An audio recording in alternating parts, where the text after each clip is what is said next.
Donc, aujourd'hui, on va vous parler de mobilité pour les épaules, plus précisément au niveau du pectoral et du petit rond un peu plus loin. On va commencer avec un automassage du pectoral au rig. Là, je propose un rig, sauf que vous pouvez faire la même chose chez vous avec un cadrage de porte, par exemple. Tout ce qu'il faut, dans le fond, c'est qu'on s'appuie sur une surface. Donc, ça va être assez simple. Vous allez toucher avec votre main gauche votre os de la clavicule droite, juste pour aller localiser à peu près où est-ce qu'on va mettre la balle. Fait que la balle va aller masser au niveau du pectoral, mais aussi au niveau, légèrement, du subclaviculaire. Donc, la balle va être environ 1 pouce en dessous de l'os, la clavicule, à la jonction entre la cage thoracique et l'aisselle. Donc, la balle va être vraiment vers l'extérieur du pectoral. Puis, vous pouvez déjà, en le touchant, peut-être sentir des tensions à ce niveau-là. Je vous avertis, il y a beaucoup de nœuds à cet endroit-là. Donc, ce qu'on va faire, si la balle est du côté droit, c'est qu'on va se placer, choisissez-vous un endroit au niveau de la poutre. Ce qu'on appelle au yoga, c'est les jambes du guerrier 1. Tant qu'à être ici, on va étirer le bas du corps aussi.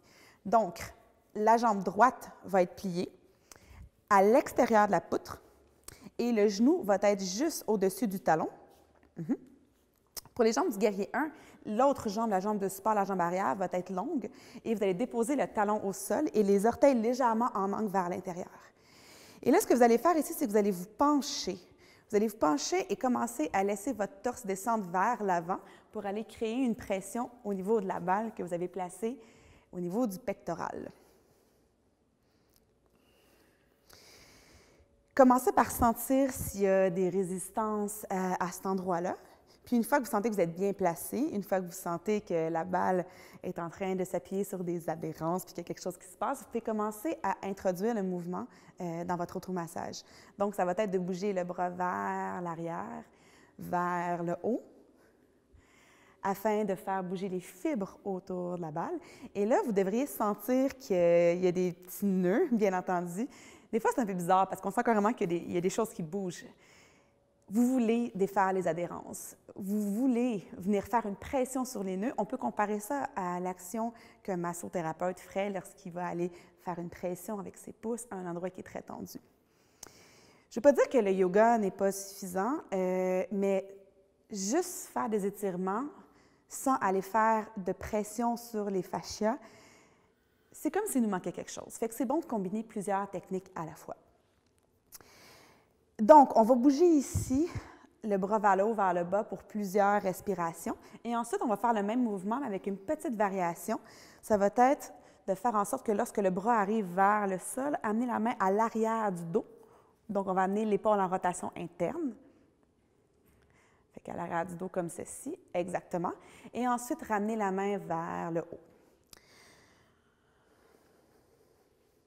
Donc, plusieurs vont sentir que lorsqu'ils apportent le bras, l'épaule en rotation interne, qu'ils vont faire bouger un petit peu plus la balle dans le sens des fibres musculaires. Souvent, dans mes classes, les gens, quand ils font ce mouvement-là, il y en a plein qui font des faces qui nous disent qu'ils en avaient amplement besoin. Mais il y a beaucoup de gens qui me demandent je sens des choses bouger, est-ce que c'est normal? C'est vos nœuds, possiblement. Quand les fascias sont tendus, ça peut même venir faire en sorte que ça crée des adhérences. C'est comme une petite boule de chair. Vous voulez faire une pression là-dessus pour venir ensuite la défaire. Puis, les fascias qui sont tendus, ce qui se passe, c'est que c'est très inconfortable. Donc, en faisant ça, non seulement vous allez les détendre, vous leur redonnez leur élasticité, mais en plus, vous les réhydratez. Donc, le prochain massage qu'on vous suggère, ça va vous prendre la balle Yoga Tune-Up, la petite balle, qu'on va mettre au niveau du petit rond. Vous allez prendre avec votre main gauche, d'abord, vous allez aller palper votre omoplate droite. Donc, avec la main gauche, allez toucher l'omoplate droite, puis toucher la tranche extérieure de l'omoplate. Vous allez déposer la balle entre l'aisselle et l'omoplate. Couchez-vous sur le dos. Mais c'est intéressant déjà de localiser l'endroit où on va mettre la balle quand on est assis, parce que sur le dos, des fois, c'est moins évident. Donc, la balle va aller en dessous du petit rond, donc l'endroit que je vous ai montré. Vous pouvez aller poser la balle. Puis là, ce qu'on va faire, c'est que vous allez vous coucher sur le dos, laisser vos bras relax de chaque côté et vous allez plier vos jambes. Donc, vous allez déposer vos 2 pieds en dessous de vos genoux en laissant les bras relax de chaque côté, les mains environ à la hauteur des épaules. Vous pouvez déposer les paumes vers le plafond. Ouais. Là, je vois que les deux, vous avez pris les bras de cactus, c'est parfait. Puis là, ce que vous allez faire ici, c'est que vous allez rapprocher vos pieds des fessiers, coller vos jambes complètement et croiser la jambe gauche par-dessus la jambe droite.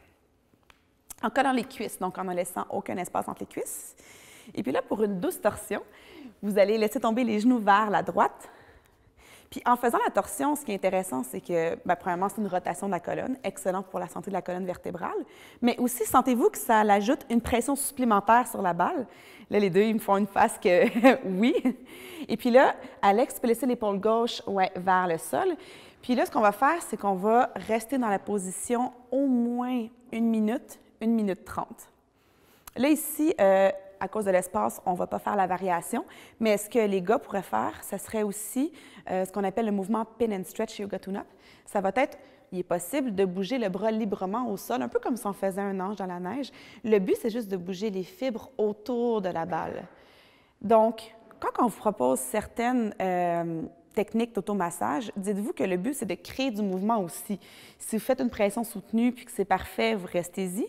Mais si votre corps vous dit qu'il y a moyen d'aller explorer un petit peu plus loin en designant un mouvement autour de la balle, faites-le. Donc, on reste, comme je disais, au moins 1 minute 30 dans la position et changez de côté.